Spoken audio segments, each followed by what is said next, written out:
다들 안녕하세요. 프로토 91회차 토신 정보방 환급 인증합니다. 당첨금은 세후 금액인 거 알고 계시죠? 다들 아시겠지만 한 경기 취소되어 당첨금이 반토막 났지만 그래도 당첨 모두 축하드리며 오늘 경기도 분석 시작해보겠습니다. 금일 첫 번째 경기 첼시 대 리버풀 분석 시작해보겠습니다. 첼시는 챔피언십의 난적인 미들스브로 상대로 홈에서 6골을 터뜨리며 결승에 왔다. 이번 시즌 리그에서 중위권에 머물고 있고 유럽 대항전도 바라봐야 하는 상황이기에 이 경기가 시즌 중 가장 중요한 경기일 수 있다. 직전 리그 경기에서는 맨시티 상대로 패하지 않았는데 후반 중반까지 앞서가는 등 경기력도 나쁘지 않았다. 잭슨의 마무리가 아쉽지만 스털링과 팔머, 은쿤쿠 등 이선 경기력은 좋다. 리버풀은 이번 시즌 트래블에 도전 중이다. 선두를 달리는 프리미어 리그와 함께 유로파와 리그컵 우승을 노리고 있다. FA컵에서도 5라운드에 진출했기에 챔스는 아니지만 다양한 우승에 도전 중이다. 최근 리그에서는 연속 3골 이상을 터뜨리며 3연승 중인데 돌아온 살라와 함께 공격진이 엄청난 화력을 보여주고 있다. 단, 살라가 부상 여파로 이 경기에 나서기 어렵고 알렉산더 아놀드와 조타도 결장한다. 접전을 본다. 첼시는 카이세도와 페르난데스의 중원 경기력이 살아났다. 소보슬라이가 부상으로 빠져있는 리버풀 상대로도 쉽게 주도권을 내주지 않을 것이다. 살라와 누네스, 아놀드와 소보슬라이 등이 빠져있는 리버풀 상대로도 선전을 기대할 만하다. 두 팀이 쉽게 승부를 내지 못할 것이다. 금일 두 번째 경기 베티스 대 빌바오 분석 시작해보겠습니다. 베티스는 최근 흐름이 좋지 않다. 지난 라운드 홈 경기에서는 알라베스 상대로 득점 사냥에 실패하며 무승부에 그쳤고 프라하 상대로 나선 플레이오프에서도 패했다. 때문에 이번 라운드에서 강팀 상대로 승리하며 떨어진 분위기를 끌어올려야 한다. 새롭게 가세한 포르날스와 바캄부를 중심으로 아빌라와 에잘 조우리 등이 공격적으로 나설 것이다. 베티스는 최근 흐름이 좋지 않다. 지난 라운드 홈 경기에서는 알라베스 상대로 득점 사냥에 실패하며 무승부에 그쳤고 프라하 상대로 나선 플레이오프에서도 패했다. 때문에 이번 라운드에서 강팀 상대로 승리하며 떨어진 분위기를 끌어올려야 한다. 새롭게 가세한 포르날스와 바캄부를 중심으로 아빌라와 에잘 조우리 등이 공격적으로 나설 것이다. 접전을 본다. 최근 흐름으로 보면 빌바오가 나은 게 맞다. 또 베티스는 주중에 체코 원정을 다녀왔기에 체력적 부담도 있다. 그러나 베티스는 수비적으로 쉽게 무너지는 팀이 아니다. 조니와 로카 등이 중원에 나서 상대의 중원 침투를 저지하며 경기를 운영할 베티스가 승점 1점은 챙길 것이다. 금일 세 번째 경기 알크마르 대 아약스 분석 시작해보겠습니다. 알크마르는 시타르트 원정을 승리하고 최근 공식 경기 무승에서 벗어났다. 베스트 11으로 복귀한 드윗의 골이 나왔고 그리스 국대 스트라이커인 파블리디스가 상대의 집중 견제를 이겨내며 시즌 21호 골을 터뜨렸다. 그간 부진 속에 5위권 추락이 걱정되는 상황이었는데 분위기를 바꿨고 이제 반등을 노린다.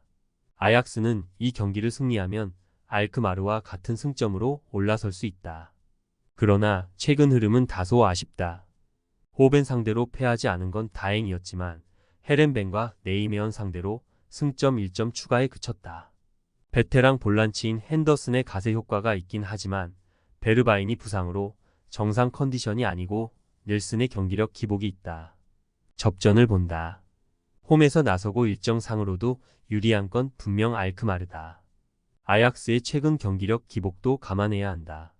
단, 알크마르는 파블리디스의 골 부담이 크고 이선이 기대만큼 해주지 못하고 있다. 슈탈로와 렌시, 하토 등이 수비 라인에서 상대 침투를 저지할 것이고 테일러와 핸더슨이 수비를 보호할 아약스가 승점 1점을 가져갈 것이다. 금일 네 번째 경기 PSG 대 스타드렌 분석 시작해보겠습니다.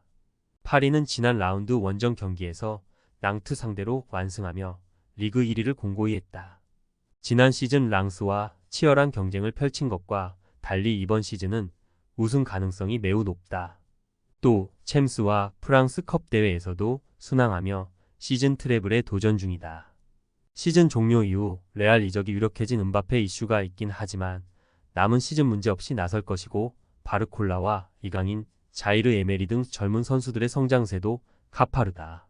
레는 금요일 새벽 밀란과 유로파 플레이오프를 마친 이후 원정에 와서 파리 생제르맹을 상대하는 힘든 일정이다. 리그에서는 현재 가장 길게 연승을 이어가는 팀이지만 이번 주 일정이 가장 어렵다. 파리 상대로는 구이리와 칼리무 엔도 등을 앞세운 역습으로 승점 추가를 노릴 것이다. 파리의 승리를 본다. 레는 테아테와 오마리 등 최근 상대의 공세를 확실하게 틀어막는 안정적인 수비 라인이 있다. 또 르피의 부상 이탈에도 마투시와가 중원 공백을 메우고 있다. 그러나 자이르 에메리와 우가르테가 중원에서 상대를 압도할 수 있고 음바페와 콜로 무아니가 공격을 주도할 파리를 막아내긴 어렵다. 금일 5번째 경기 도르트문트 대 호펜하임 분석 시작해 보겠습니다. 도르트문트는 주중 네덜란드 원정을 다녀왔다. 챔스 16강 1차전 일정을 에레디비지의 선두인 호벤 상대로 치렀는데 승리에 버금가는 무승부를 기록하고 돌아왔다.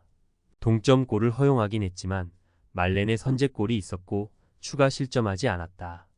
리그에서 후반기 무패를 비롯해 흐름이 좋기에 3위 진입을 노리고 있고 챔스에서도 높은 곳을 바라고 있다. 알러 정도를 제외하면 핵심 선수 중에서 부상자가 없는 최근이기도 하다. 호펜하임은 후반기 무패를 기록 중인 상대와 달리 후반기 승리가 없다. 전반기에 크라마리치와 베르오스트, 베이어의 3톱을 앞세워 승점 관리를 잘했었는데 좀처럼 승리를 따내지 못하고 있다. 때문에 강팀 상대로 나서는 이번 일정이 큰 부담이 될 것이다. 측면 수비수인 은소키도 결장하는 일정이기에 더 수비적으로 임하며 패하지 않아야 한다. 도르트문트의 승리를 본다. 주중에 해외 원정을 다녀오긴 했지만 필크루그와 브란트, 로이스와 산초 등 막강한 공격진이 있고 바이노기튼스와 말렌 등 로테이션 자원도 안정적이다. 호펜하임은 최근 찬스를 마무리하지 못하고 있기에 도르트문트 상대로 고전할 것이다. 금일 6번째 경기 US 레체 대 인터밀란 분석 시작해 보겠습니다. 레체는 지난 라운드에서 토리노에 완패했다. 홈에서 피오렌티나를 잡으며 연패에서 벗어났었는데 그 이후 두 경기에서 무득점 패배를 당했다. 피콜리와 산소네 등 세리에서 능력을 인정받은 공격수들이 있긴 하지만 전성기에서 내려오는 추세고 기대한 크리스토비치의 최근 활약이 미비하다. 이 경기에는 주전 센터백인 퐁그라시치가 징계로 결장한다. 인테르는 주중 챔스 경기에서 난적 아틀레티코를 잡고 8강 진출을 위한 교두보를 마련했다. 지난 시즌 준우승을 차지했고 이번 시즌 챔스 우승을 노리는데 조별 예선 2위로 인해 어려운 팀을 만나게 됐지만 첫 단추를 잘 끼웠다. 그리고 원정에서 리그 우승을 노리는 리그 경기에 임한다. 티랑과 라우타로의 막강한 투톱 외에 주중 결승골을 터트린 아르나우토비치가 상대 골문을 노릴 것이다. 인테르의 승리를 본다. 레체도 홈 경쟁력이 있는 팀이긴 하지만 수비진의 리더인 퐁그라시치가 빠지는 악재가 있다.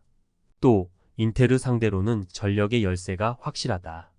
프라테시와 차라노글루가 점차 중원에서 장악력을 보여주며 경기 주도권을 가져올 것이고 라우타로 마르티네즈와 티랑이 해결할 인테르가 승점 3점을 더할 것이다. 토신 최종 조합은 영상 아래 고정 댓글로 말 걸어주시면 토신 정보방에서 무료로 공유해드립니다. 제발 손해보면서 토토하지 말고 다같이 웃으면서 즐겁게 베팅합시다. 함께 하실 분들은 부담 갖지 마시고 편하게 말 걸어주세요.